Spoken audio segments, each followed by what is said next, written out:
My own son forged my signature to steal my farm and planted evidence to send me to prison for 15 years. This is the same land his father and I built over 40 years. When the court papers arrived, it felt like the ground beneath me gave way. I could still see him as the boy who once fixed a broken fence with me, now standing on the other side, trying to erase me from my own life. Every tree holds my history, yet he saw it as a stepping stone. I thought I had lost everything, until an unexpected ally knocked on my door. The morning was crisp, the kind that carried the faint bite of autumn. From my kitchen window, I could see the orchard lawn stretching over the rolling hills, every row of trees touched with gold.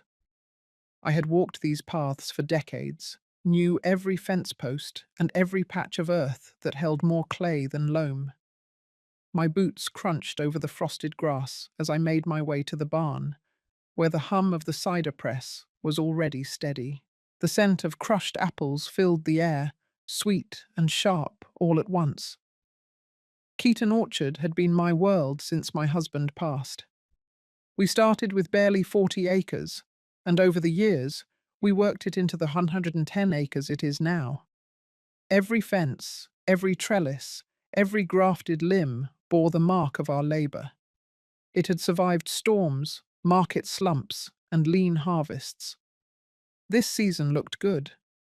The fruit was strong, the contracts were set, and the books told me we could close the year in the black. For a farmer, that is a quiet victory worth savouring. My phone sat on the counter inside the barn. It had been buzzing all morning. I tried to keep mornings for the work itself, not the noise that comes from outside these hills.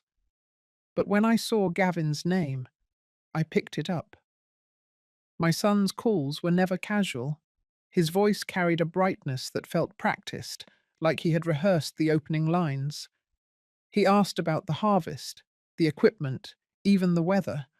I knew there was more coming. Then it came. He spoke about Harvest Halo, his business, like it was on the edge of something big. He talked of investors, expansion, the perfect timing for growth. And then he shifted to the orchard, speaking of it like it was a number in a ledger rather than the soil that raised him. Selling, he said, could give his company the momentum it needed. He made it sound like a logical step, like it was in my interest as much as his. I stood by the press, watching the stream of cider fill the tank. I told him steady and clear that the orchard was not for sale. I had said it before, and I meant it. There was a pause. He said he understood, but his tone carried an edge, the kind that slips in when someone believes they know better. He mentioned Sloane, his wife, and how she believed this was an opportunity I would regret passing up. I could almost see her in the background, poised and sure of herself, guiding his words. After the call ended, the barn felt quieter than before. I stepped outside, letting the cold air hit my face. The orchard stretched wide before me, rows of trees standing in neat formation, the fruit catching the first light. I thought about when Gavin was younger, before ambition hardened his voice. There was a time he had stood beside me, helping mend a broken fence after a storm, laughing when the post tilted the wrong way. That boy felt far away now. As I walked the rows, I couldn't shake the heaviness in my chest. It was not anger yet. It was the quiet ache that comes when you realize someone you love sees what you've built, not as a legacy, but as a stepping stone. This land held our history. Every root, every stone fence, every worn path was part of a story that went deeper than profit margins. I returned to the barn and wrote down the press numbers in the ledger. The cider flowed on, steady as always, the rhythm of the work untouched by the conversation that had just unsettled me. Still, I knew what I felt that morning was not going to fade. It was the first small crack in something I had believed unshakable. If you have ever stood in the middle of what you spent your life protecting and felt it slipping toward someone else's hands, you understand. That morning was only the beginning, though I didn't want to admit it. Some storms don't arrive with thunder. They start with a single conversation, quiet but sharp enough to cut through the calm. And when they do, you either brace yourself or get swept away. I knew I had to be ready. Gavin pulled in just after lunch with Sloane in the passenger seat, both of them dressed as if a camera might be waiting at the end of the driveway. He carried a slim laptop case and a folder with color tabs. She carried a bakery box and a smile that looked perfectly measured. I met them on the porch and led them to the big table by the kitchen window, where the light was clean and the view of the lower rows stretched all the way to the creek. They did not ask for a tour. Gavin said he wanted to show me Harvest Halo. He set the laptop down and opened a deck filled with neat blue charts and soft green icons. The first slide named a problem. Small farms struggled with market access. Shoppers wanted traceable food. Distribution costs ate the margins. He tapped through slides at a practiced pace. A grid of city neighborhoods. An arrowed map of cold chain routes. A timeline stacked in weeks, not seasons. I could tell he had done this talk more than once. Sloane placed the bakery box near my elbow and said she admired the orchard more than any she had seen, that the story of a widow building a 110-acre operation was the kind of authenticity people were hungry for. Her voice had a gentle warmth. While she spoke, she and Gavin traded quick looks, as if checking off beats they had rehearsed. Her praise was not careless. It landed in places where pride and fatigue lived together. Gavin moved to the money slide. Comparable land sales in the county, conservative and stretch valuations, a column that translated acres into launch capital. He said a sale or structured transfer could fund a small warehouse lease, a fleet of refrigerated vans, and the software build. He framed it as a partnership that would lift everyone. The word family sat in the air like a signpost. Another slide showed a mock brand rollout. Sloane described short films that would follow a bottle from blossom to doorstep. She pointed to a header that used our last name in a serif font and a soft cream background, then to a photo of my hands lifting a crate. She said my presence gave the brand its moral center. She said I would not need to work the long days anymore. I could speak at openings, cut ribbons, host a seasonal tasting. She made it sound like rest dressed up as honor. I asked how operations here would change, and Sloane glided to a page titled Transition. The cider house could be repurposed into a flagship vendor space. The tanks might stay as visual storytelling. The back acreage could host a compact processing hub, while the front rows remained as a photogenic buffer. Gavin added that permitting windows were opening in the spring, so momentum now mattered. They moved with precision.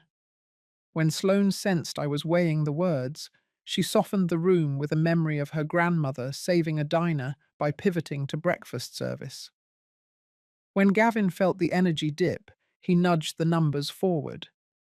He did not say, sell outright. He said, unlock value. He did not say, mortgage. He said, strategic leverage. Every phrase had been scrubbed until the edges rounded off. I kept notes on a small pad and watched the orchard through the window. A hawk turned above the lower pasture. The bare branches caught the light along the ridge. This land had never fit into the language of decks. It spoke in seasons and in work done at the right hour. Still, I listened. I wanted to hear if there was anything beneath the polish that understood what it costs to keep a place alive through the dull years. Gavin brought up an example list of routes. 3 neighborhoods uptown, 2 in Brooklyn, drop windows arranged to beat traffic and tolls. He said demand was surging for honest food. If we hesitated, competitors would move. He angled the laptop so I had to lean closer. The line on his jaw flexed when he said momentum. Sloane slid the folder toward me. Inside were one-pagers with tidy headers: brand story, launch calendar, influencer partnerships, a page titled Founder Legacy, with a schedule of appearances and suggested talking points. I looked at the bullet lines that reduced a life to 3 clean sentences. She told me my voice could travel farther this way, that I had earned the right to step back from mud and frost and early alarms. Through it all, I noticed small things: the way Gavin's fingers tapped a silent rhythm when I paused too long, the way Sloane's eyes cooled for a beat whenever I looked away from the screen, the smell of the bakery box drifting up, lemon and sugar, like a staged comfort. Nothing in their pitch was sloppy, nothing was spontaneous. When the last slide faded, they let the room rest. Gavin said I could think on it. Permitting would come fast. Investors were eager. Sloane said their door was open. She touched my forearm lightly, just long enough to read my reaction, then pulled back with a soft nod. I closed the folder and set it square on the table. I thanked them for the work. I told Gavin the orchard was not a reserve to be tapped. We would need to be clear on that. He held my gaze, and behind the brightness I saw a flick of surprise, the kind that flashes before the next move. Sloane smiled and gathered the one-pagers as if nothing in the room had moved at all. They left with the bakery box opened and a half slice on a plate. The kitchen settled into its usual sounds: the hum of the refrigerator, the tick of the old wall clock. Outside, the light shifted across the lower rows, steady as breath. The pitch hung in the air like perfume that takes a long time to fade.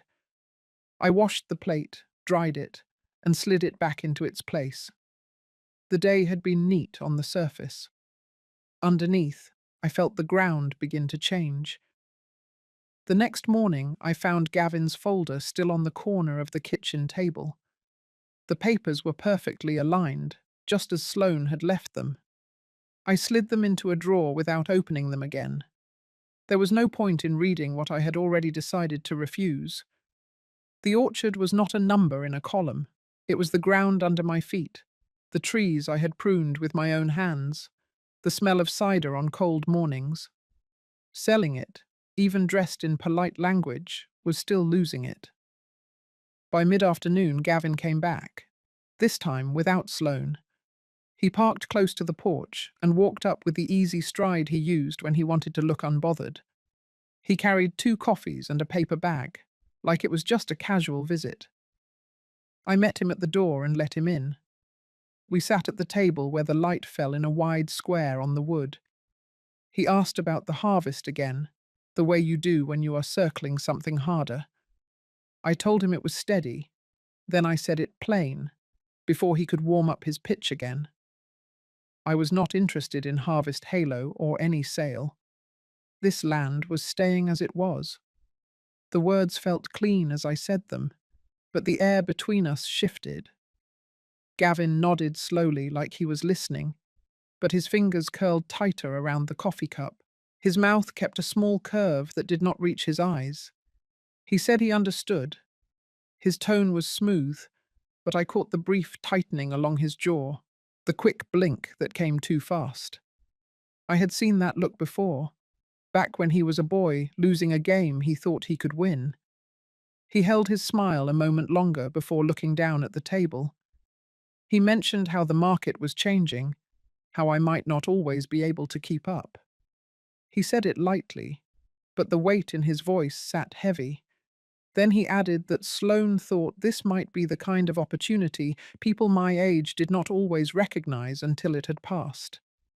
The words landed like a stone in water, sending out slow ripples. I did not reply to that. There are things you do not dignify with a response. When he stood to leave, the smile was back in place. He said he would give me space to think. I walked him to the porch. He stepped down and paused, looking out toward the fence line. A section of the old wooden rail had split near the gate, leaning out at an odd angle. It had happened in the last storm. I had meant to fix it, but the work inside had pulled me away. Gavin glanced at it, then at me, a faint lift of one eyebrow. He did not say anything, but the meaning was there. Cracks left alone only spread. After he drove off, I walked to the fence. The wood was damp and soft where the break had been. I pressed my palm to it and felt the give. Out past the fence, the orchard stretched toward the ridge, the trees bare now but holding the shape of next season's work. I thought about how families can be like these boards, joined strong for years until weather and neglect find a way in. The house was quiet when I came back in. The drawer with the folder sat closed. I did not touch it. I made tea, sat in the old chair by the window, and watched the light change over the lower rows. Gavin's words stayed with me, not for their sharpness, but for what they revealed. He was not just making a business offer. He was measuring me, testing where the weak points were. I could feel the distance between us widening, even as we spoke in the same room. Outside, a gust of wind rattled the loose section of fence. The sound was small, but it carried. I knew then that this was more than one conversation. It was the start of a slow, deliberate push. And I understood that the first real crack had already formed, not in the fence, but here, between us. By the following week, the orchard had settled back into its rhythm, but I knew better than to believe calm would last. On Thursday morning, Gavin's truck pulled into the gravel drive, and this time Sloane stepped out with him. She wore a deep green coat, the kind that made her stand out against the muted colours of the season, and carried a leather folio tucked under her arm. Gavin followed a step behind, his hands in his jacket pockets, his smile deliberate. They came into the kitchen without waiting for me to invite them, setting their things on the table as if it were already theirs. Sloane began pulling glossy mock-ups and printed pages from the folio, laying them out in a neat fan. She talked as she worked, her voice smooth, measured, as if she were telling me a story instead of pitching a deal. She described Harvest Halo as a movement, not just a business. There were photographs of tasting rooms with brushed steel accents, shelves lined with uniform bottles, and groups of young professionals holding cider glasses high under strings of lights. I stayed standing by the counter, arms folded. Gavin leaned forward over the table, pointing to one of the images. He said this was what the orchard could be, a brand people would travel for. Sloane glanced at him briefly, her eyes sharp but her smile unwavering. She told me that in markets like New York and Boston, the story of a family orchard reinventing itself could drive demand for years. She made it sound like inevitability, not possibility. Then Gavin cut in, his voice lighter than his words. He said the truth was that I was letting the property sleep. He told me the land had more potential than I was willing to see. I could hear the faint scrape of his wedding ring against the tabletop as he tapped one of the charts for emphasis. I had heard that tone before, the one that slid from persuasion into quiet reproach. I told them the same thing I had told Gavin on the phone, and again in person. The orchard was not for sale, and it was not up for reinvention. I reminded them that every tree, every barrel, every inch of fence had been maintained by hand, and that its value was not just in what it could earn. Sloane nodded politely as though she understood, but her fingers gathered the papers slowly, her gaze drifting to the window as if already thinking ahead to the next move. Gavin's smile stayed in place, but the lines around his mouth tightened. He said he respected my decision, but there was a weight to the way he spoke, a suggestion that this conversation was far from over. As they packed up, Sloane tucked one page back into the folio more carefully than the rest. I caught a glimpse of it before it disappeared. A map of the orchard marked with coloured zones, numbers printed along the edges. It was not the kind of document you make for a first meeting. They left without a handshake, just the faint scent of Sloane's perfume lingering in the air. I watched from the window as they walked to the truck. Gavin opened the driver's door, but Sloane paused, her hand resting briefly on his arm. Whatever she said, it made him glance back toward the house before getting in. When the sound of their engine faded, I sat at the table and stared at the space where the papers had been. The images were gone, but the impression they left remained. They had come with more than a proposal this time. They had come with a vision that had no room for the life I had built here. I went outside, walking the path toward the northern edge of the property. The wind was colder than it had been the week before, carrying the scent of damp earth. I reached the old section of fence where the boards leaned, one post cracked at the base. It had been like that for a while, but today it looked different. Less like a minor repair waiting for my attention, more like a sign of something shifting. I touched the wood, feeling the grain rough beneath my palm. A fence is meant to keep what is inside safe and what is outside at bay. But a weak point, even a small one, can invite a breach. As I turned back toward the house, I felt the weight of that thought settle in. The orchard had always been my shield, my anchor. Now it felt like someone was looking for the exact spot where it could be undone. The first snow of the season came early that year, just a thin layer dusting the orchard, but enough to make the branches bow and the paths crunch underfoot. I was stacking wood by the back porch when I heard the crunch of tires on gravel. Gavin's SUV rolled to a stop, the engine cutting off but the heat still ghosting from under the hood. He stepped out alone this time, no Sloane at his side, and for a brief second I thought maybe this was a truce. He came up the steps with a paper coffee cup in one hand, his smile too quick to be easy. Inside, he sat at the kitchen table without asking, looking around as if measuring the place.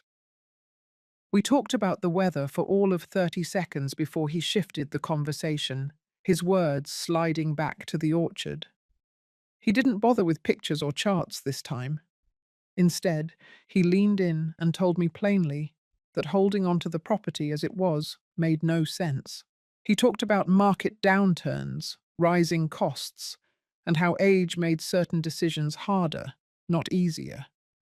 The words stung, not because I hadn't heard them before, but because they came from him. I told him my mind was unchanged. The orchard wasn't a dormant asset to be unlocked. It was my life's work. Gavin didn't argue right away. He just looked at me with a faint tilt of his head, as if he were studying something he couldn't quite recognize anymore. Then he said, almost lightly, that people lose perspective when they've been in one place too long, that sometimes it takes someone younger to see what is really possible. For a moment, the room felt smaller. I remembered the day his father died, how Gavin had stood in this same kitchen, shoulders tight, trying not to cry. I had promised him then that I would keep the orchard strong, that he would always have a place here if he needed it. That memory brushed against the edge of this moment, and the contrast made my chest ache. I told him he was free to build whatever future he wanted, but not on the ground his father and I had kept for decades. The shift in his face was subtle but sharp. His mouth held the shape of a smile, but the warmth in his eyes went flat. He leaned back in his chair and said he understood.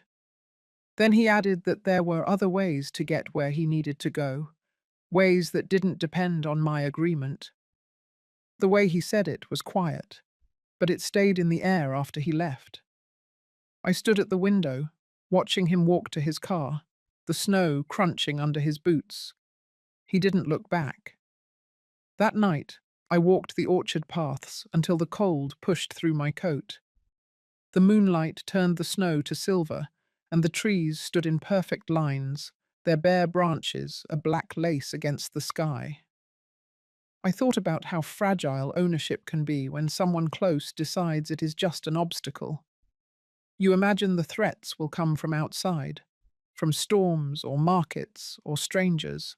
You don't think they will come from the person you once carried in your arms. By the time I reached the northern fence, the wind had picked up, sharp enough to sting. The broken post was still leaning, a shadow in the white. I made a note in my head to fix it before the next storm, though I knew now that not all breaches can be mended with new wood and nails. Some require a different kind of defense, one that isn't about keeping things out, but about holding your ground when someone is already inside. I went back to the house, stoked the fire, and sat at the table where Gavin had been that afternoon. The faint ring from his coffee cup was still on the wood. I traced it with my fingertip, thinking how something small can mark the surface without sinking in deep. Then I thought of his words, the tone beneath them, and I knew the mark he intended to leave was not going to fade.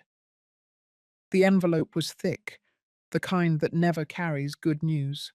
It came in the late afternoon, delivered by a young postal worker whose eyes darted away when I opened the door. He handed it over without a word, but his glance toward the ground told me enough. I stood in the doorway for a moment after he left, the cold air creeping into the hall as I stared at my name in sharp black print.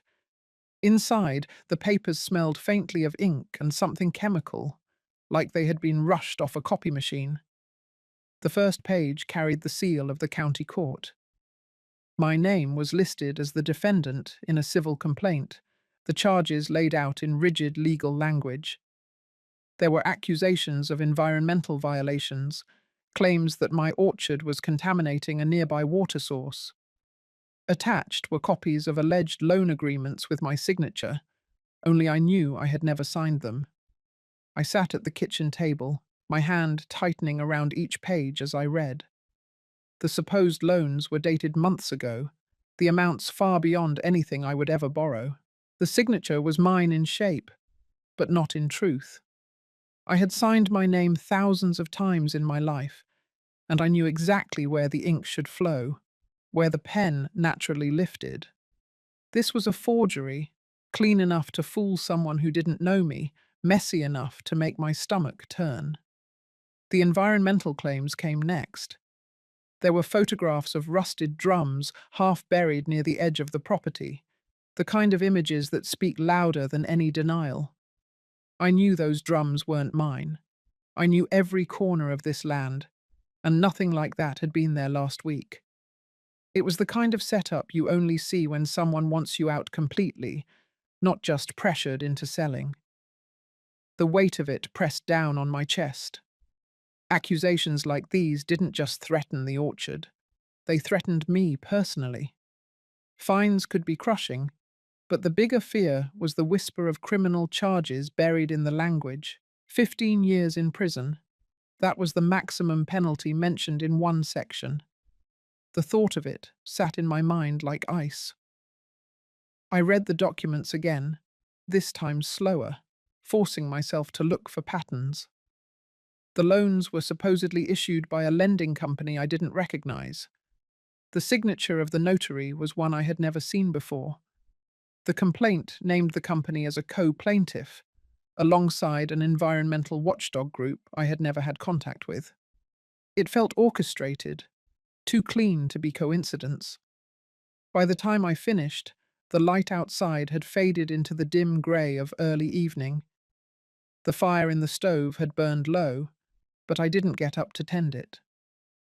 My thoughts kept circling back to the same place. This was not a random attack. Someone had laid groundwork, step by step, knowing exactly where to hit.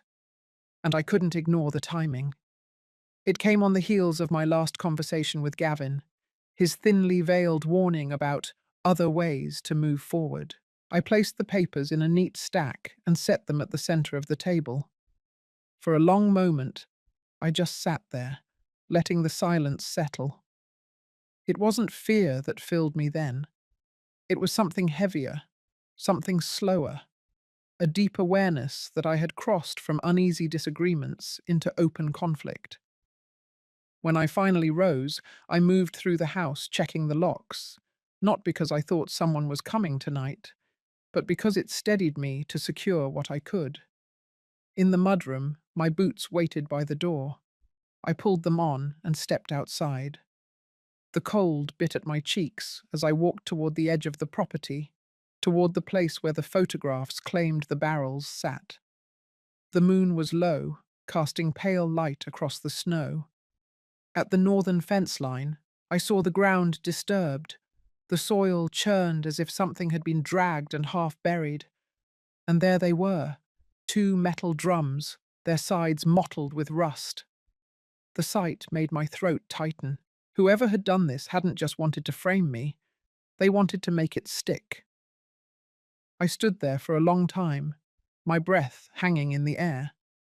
The orchard lay quiet behind me, the trees stretching in patient rows. In that stillness, a thought rooted itself. I was no longer just defending a business or a piece of land. I was defending my name, my life, and the years of work that no one could give back. When I turned toward the house, the cold felt sharper, but so did my resolve. Whatever was coming, I would not meet it with my hands open in surrender. The knock came just after noon, sharp and deliberate.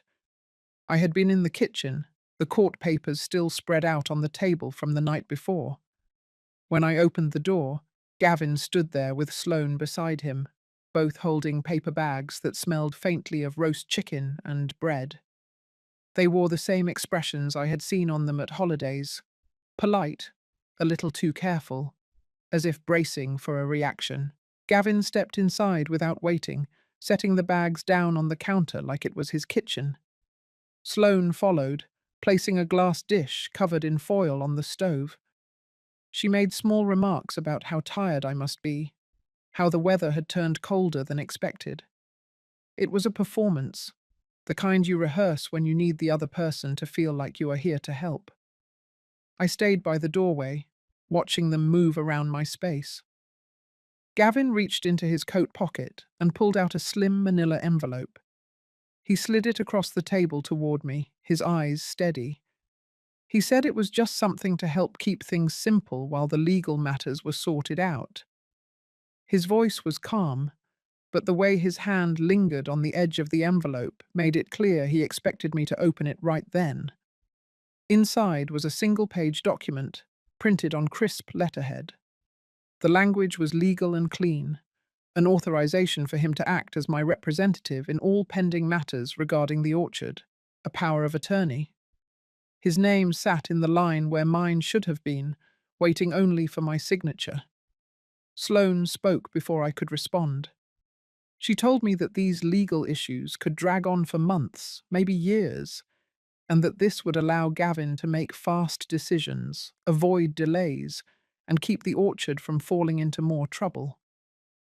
Her tone was warm, almost gentle, but her eyes stayed fixed on me like she was measuring every breath I took. I didn't touch the pen Gavin had set next to the paper.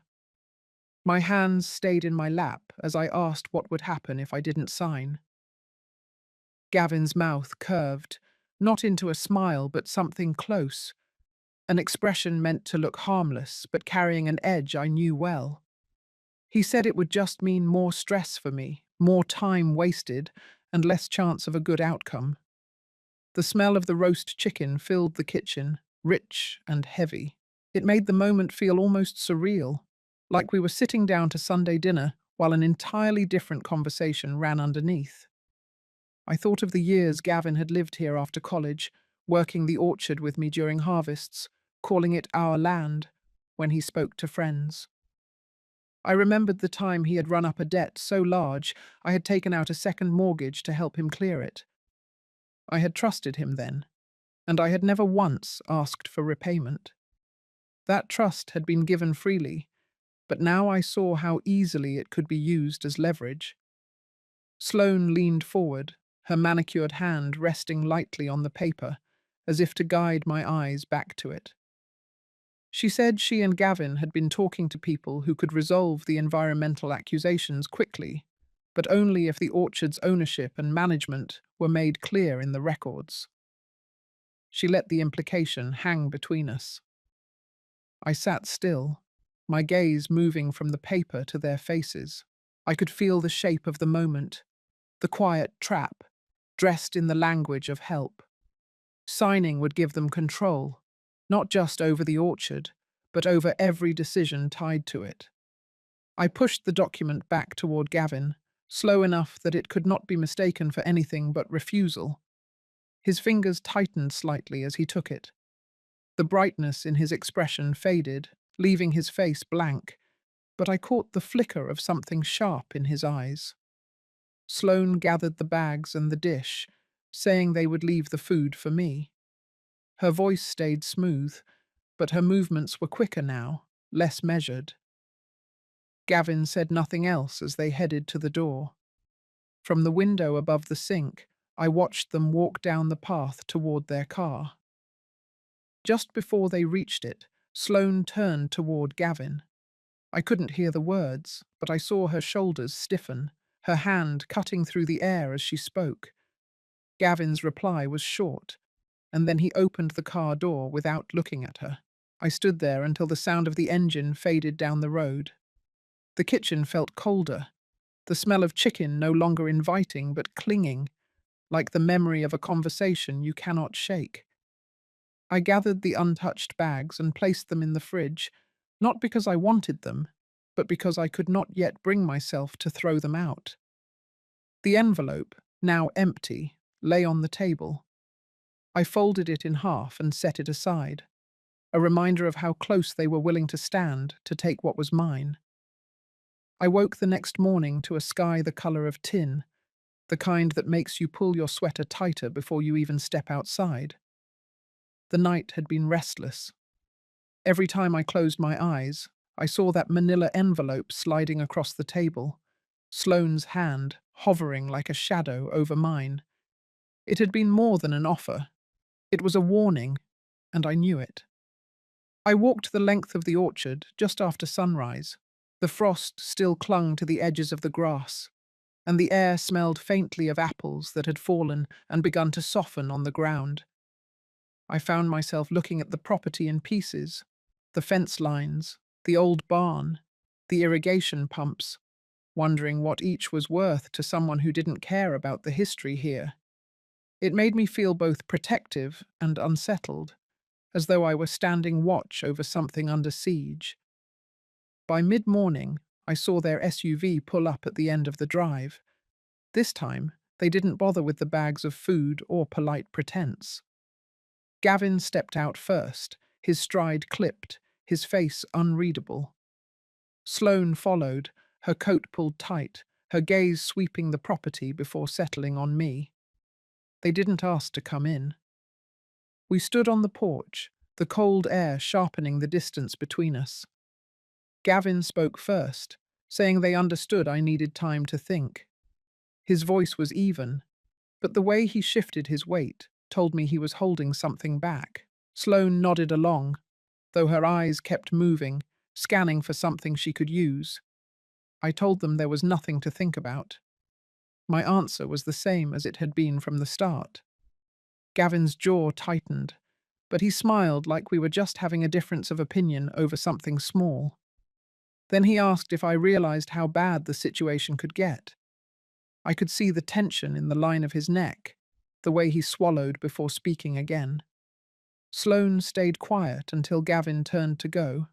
Then she stepped forward, her voice low and smooth, reminding me how much she and Gavin had invested in this new venture. She said it would be a shame if I let the orchard become the reason they lost everything. The way she said it that carried more weight than the words themselves. They started down the path toward the car, and I thought that was the end of it. But halfway there, Gavin stopped. He said something to Sloane, and she spun toward him, her face tightening. I couldn't make out the words, but her hands moved sharply, cutting through the air like punctuation. He shook his head once, then kept walking. From where I stood, I could see the space between them widen as they reached the car. Sloane hesitated before getting in, standing for a moment like she was deciding whether to follow him or turn back toward me. In the end, she slid into the passenger seat without another glance. When they drove away, I stayed on the porch, trying to piece together what I had just seen. It wasn't the united front they had shown before. There were cracks, faint but there, and I knew enough about pressure to know that cracks have a way of spreading. I went back inside and sat at the table. The empty envelope from the day before was still there, folded in half. I turned it over in my hands, thinking about the look on Gavin's face when I pushed it back toward him. It wasn't just frustration, it was calculation, the kind of look that meant he was already working on the next move. The rest of the day passed in fits and starts. I tried to lose myself in work, but every sound, the phone ringing, a car passing on the road, set me on edge. The orchard had always been a place of steadiness, of predictable rhythms. Now it felt like I was standing on ground that could shift under me without warning. That night, as I locked up, I caught sight of my reflection in the kitchen window. I looked tired, but there was something else too, a firmness in my expression I hadn't seen in a while. They could circle me, press me, try to push me into a corner. But as long as I had my footing, I wasn't going to give them what they wanted. The frost would be heavier by morning.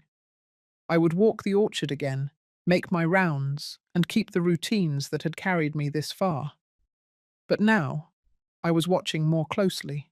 The cracks between them were real, and if I was patient, I might just be able to use them. It was late afternoon when I heard the crunch of tires on the gravel drive. For a moment, my chest tightened, expecting the familiar black SUV, but instead, a dusty blue sedan came into view. The door opened, and out stepped Maggie Harper. She looked almost the same as she had the last time I saw her, shoulders squared, a streak of silver in her hair, and that deliberate way of walking like she was always arriving with a plan. We had known each other since before my marriage. Maggie had gone on to work for a respected law firm in town, and though our paths had drifted over the years, there had never been any bad blood. I had called her that morning after waking with the uneasy sense that I was running out of time and allies. She hadn't asked for details over the phone, only said she would stop by after work. She stepped into the kitchen and set her leather bag on the table. No small talk.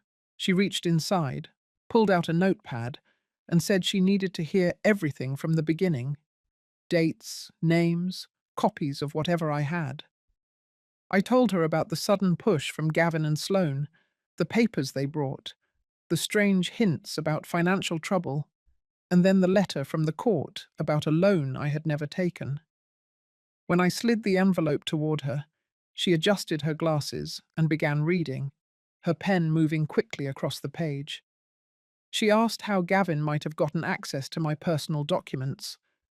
I told her about the times he had stayed here while I was away at produce fairs or visiting friends, and the way he had always known where I kept things.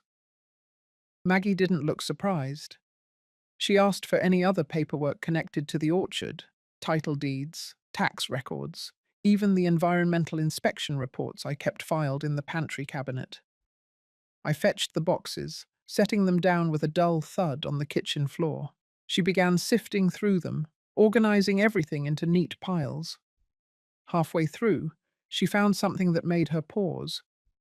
It was a duplicate loan application, unsigned, but filled in with my information, right down to the property boundaries. The lender's name was one Maggie recognized. She explained that this was a company known for partnering with developers to acquire agricultural land under the pretense of environmental violations. That was when she asked about the supposed pollution charges mentioned in the court letter. I led her outside to the back of the property, to the creek that ran behind the north field. A month ago, I had found an old chemical drum lying near the bank. At the time, I assumed it had drifted from somewhere upstream after the heavy rains. But Maggie crouched beside it, pointing to the faint lettering and the code number stamped into the metal. She said these drums were often used in commercial orchards, but this brand had been discontinued years ago. Her suspicion was clear. The drum had been planted there, not washed in by chance. We walked back toward the house as the sun dipped behind the hills, the cold settling heavier in the air. Inside, Maggie spread the documents across the table in a pattern that made sense only to her. She said there was enough here to suggest that Gavin and Sloane were working with the lender, possibly in exchange for shares in whatever development would follow once the orchard was forced into sale. The thought settled like lead in my chest. It wasn't just ambition driving them. It was a deliberate scheme to strip me of what I had built. Maggie closed her notepad and told me we would need to move carefully. She would take copies of everything tonight, bring them to a contact she trusted at the county records office, and start cross-referencing signatures. If they had forged my name on anything official, it would show. Before she left, she paused in the doorway, studying me for a long moment. She reminded me that this was not the first time a family had tried to edge an elder out of land that held more value than they realized. But she said it with a steadiness that felt less like pity and more like resolve. When her car disappeared down the drive, I stood alone in the quiet kitchen, looking at the cleared space where the piles of papers had been. The air felt different now, less heavy, though the danger was still there. I had someone in my corner again, someone who understood the rules of this kind of fight. For the first time in weeks, I felt the smallest shift inside me, as though a door I thought was locked had cracked open just enough to let the light in. 2 days later, Maggie returned with a folder so thick it barely fit into her bag. She didn't bother sitting down before pulling out the first set of documents. Photocopies of email chains, some between Gavin and the lender, others between Sloane and an environmental consultant whose name neither of us recognized. The dates lined up exactly with the sudden appearance of that chemical drum by the creek. One email caught my eye immediately. Sloane had written about accelerating the case for violation and mentioned that the lender was prepared to move as soon as the property owner signs off or is removed through legal process. Her words were clinical, but the intent was unmistakable. Maggie explained that her contact at the county records office had also found a forged authorization form in the lender's archive. The signature was a poor imitation of mine, but close enough to pass unless someone looked closely. That document gave the lender permission to conduct soil testing without my consent. The results from those tests were then used to claim the orchard posed a contamination risk. I sat back, the weight of it settling in. This wasn't just greed anymore. It was a calculated dismantling of my life's work. Maggie wasn't finished. She handed me a printed photo, grainy but clear enough to recognize Sloane's profile. She was standing beside the creek, phone to her ear, while a man unloaded something from the back of a pickup truck. In the bed of the truck were 2 more drums, identical to the one we had found. The next set of papers were bank records, showing transfers from a business account linked to Gavin into a holding company that the lender used for payouts. The amounts matched the timeline of each legal step taken against me. Maggie believed these payments were kickbacks, a way to ensure Gavin and Sloane profited regardless of the orchard's fate. She laid everything out on the table in a precise order, almost like a map. Emails, financial records, photos, and the forged signature. It was a trail, one that led straight back to them. We spent the next few hours piecing together the sequence. Maggie dictated notes while I filled in details she couldn't know. Days when Gavin had stopped by unexpectedly, strange phone calls from numbers I didn't recognize, or times I had noticed Sloane taking photos around the property without explanation. When she was satisfied, Maggie said the evidence was strong enough to present to both the county prosecutor and the state's agricultural commission. But she also warned me that once this moved forward, Gavin and Sloane would know they had been exposed. They might try to spin the story, or worse, escalate their pressure on me. I thought about the way Gavin had looked at me during our last meeting, polite on the surface, but with something sharper underneath. I knew there would be no coming back from this, no return to a civil relationship. That realization sat heavy, but it didn't make me hesitate. The next morning we drove into town. Maggie carried the folder into the prosecutor's office herself. I waited in the hallway, the smell of coffee and old carpet settling around me while she met with him. When she returned, her expression was steady. He had taken the file, promised to review it immediately, and said he would be in touch within the week. From there, we went to the office of a local reporter Maggie trusted. She explained that public exposure could keep the process honest, make it harder for anyone to quietly make the case disappear. The reporter listened carefully, flipping through the pages, asking only for clarification on a few points. She said she would start digging into the lender's past deals and the consultant's record. By the time we drove back to the orchard, the winter light was fading, the hills deepening into shadow. The wind had picked up, rattling the loose boards on the old shed. I stood on the porch as Maggie's car pulled away, the sound of the engine fading down the road. Inside, I gathered the ledgers and farm records, stacking them neatly on the desk in my office. It struck me that this was the first time in weeks I felt some measure of control, not certainty. There was still a long road ahead, but control. I wasn't just reacting anymore. I was moving forward, step by deliberate step. That night, as I locked the front door, I glanced toward the orchard. Even in the dark, the shapes of the trees were familiar, grounding.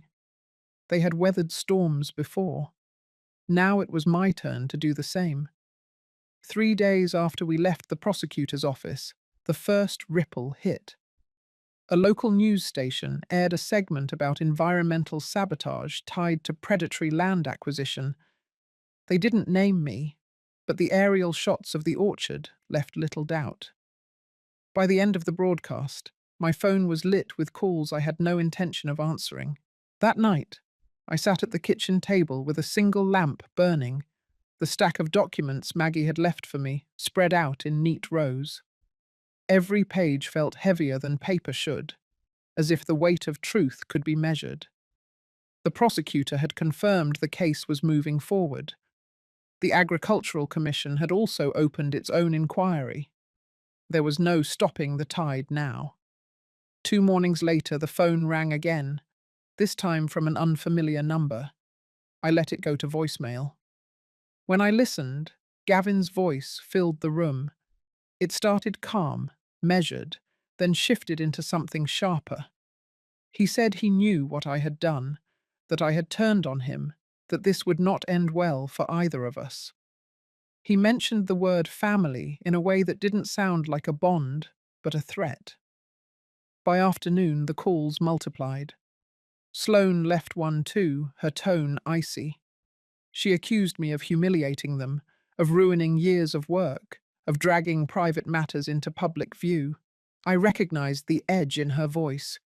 It was the sound of someone whose careful control had slipped.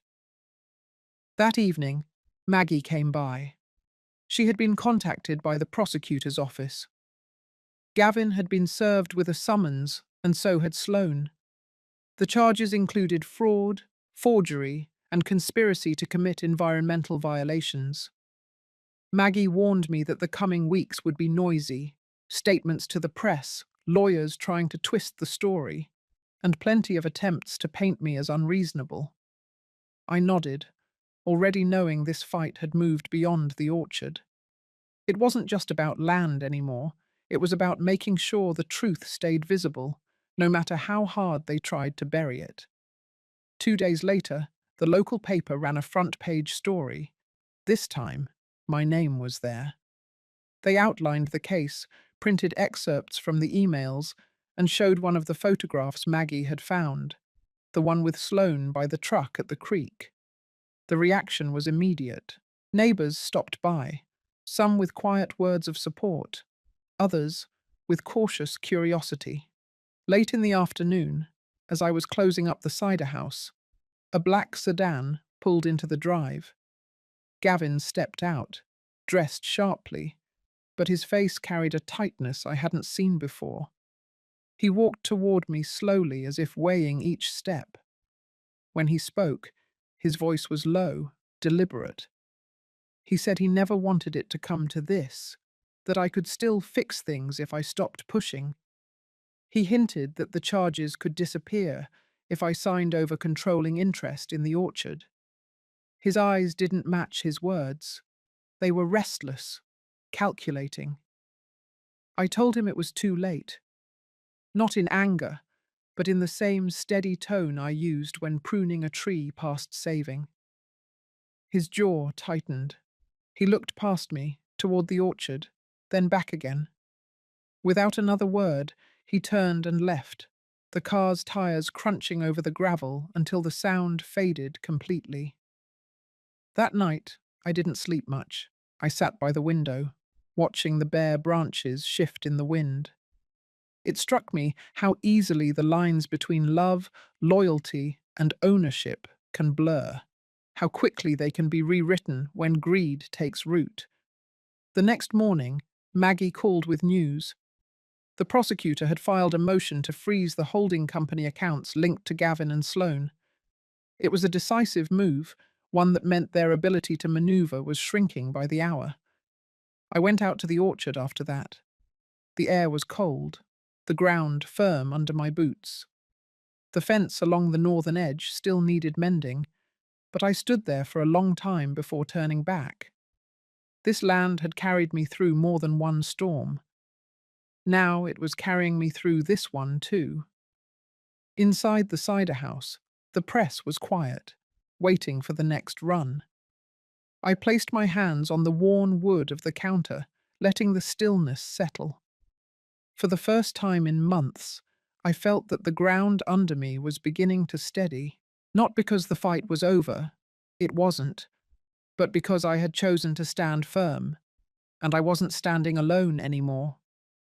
The first real sign of calm came on a Tuesday morning when Maggie called to tell me the state had dropped every charge against me. The Environmental Commission's report was clear: no violations, no negligence, and strong evidence that the accusations had been fabricated. I sat at the kitchen table with the letter in my hands, reading it twice before letting the weight of it sink in. The fight had taken months, but my name was finally cleared. That same week, word spread through town that Gavin and Sloane were facing their own legal storm. Fraud, forgery, and conspiracy charges had been formally filed. The accounts tied to their holding company were frozen, and a court date was set. I did not feel triumphant. The truth had surfaced, but it carried no joy in seeing my own son in this position. Some damage cannot be undone. Still, the orchard was mine again, without question. I walked the rows that afternoon, boots sinking slightly into the thawing ground. The winter light lay soft across the bare branches. There was quiet in the air, not the uneasy kind, but the kind that comes when something heavy has finally been set down. The northern fence had been repaired a few days earlier. Maggie had shown up with tools and insisted on helping. We worked side by side without much talking, but when we finished, we stood back and looked at the straight, sturdy line. It felt like more than just wood and wire. It was a boundary made solid again. Over the next week, I turned my attention to the future. I met with the local conservation board and began the process of placing the orchard under a protective trust. The land would stay intact for as long as it stood, safe from developers and speculators. At the same time, I started drafting plans for a water preservation fund for the valley, using a portion of the orchard's seasonal profits. Maggie agreed to serve as one of the trustees. It was not about erasing what had happened. The betrayal was still a part of my story, and so was the loss of trust. But I would not let it be the final word. This land had been built from years of labor and care, and now it would stand for something larger than my own lifetime. One afternoon, I stood with Maggie on the porch, mugs of cider warming our hands.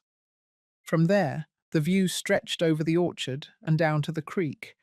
The repaired fence caught the last of the sunlight. Maggie smiled slightly and said it looked like the place was breathing again. I told her maybe we both were. In the quiet that followed, I thought about how much had shifted since that first phone call from Gavin. Back then, it had felt like the ground was slipping under me. Now it felt steady, not because everything was perfect, but because I had refused to give away what mattered most. As winter moved toward spring, the orchard would wake again. The buds would form, the rows would green, and the press in the cider house would hum back to life. And I would be here, watching it all, knowing the fight had been worth it. This story is not just about land or legal battles. It is about holding on to what defines you, even when the people you love try to take it away. Standing firm does not always mean standing alone. Sometimes it means finding the right hands to help you hold the line. Have you ever faced a moment where you had to protect something that was more than just property, something that was a part of who you are? If this story speaks to that place in you, share it so others can remember that strength can be quiet, but it lasts.